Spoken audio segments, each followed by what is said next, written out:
আমার নতুন লাগানো গাছগুলোর মধ্যে অন্যতম হচ্ছে এটা। এটা হচ্ছে মোরগ ফুলের গাছ।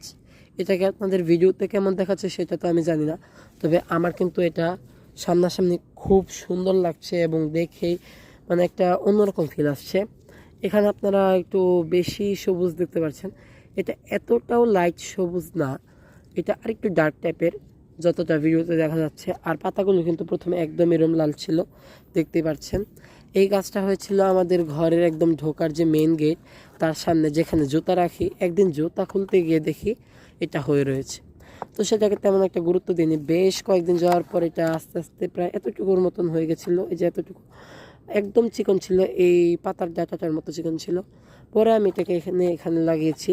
আর এই জাতটা আমার নানুর বাড়ির কাছ থেকে আনা, মানে ফুল পেরে এনেছিলাম, সেটার গুঁড়ো থেকে পরে ফুলের বীজ থেকে চারা হয়েছে। আর আমার নানু বাড়ির ওখানে এঁটেল মাটি। তো ওই দিনে আমার বোনের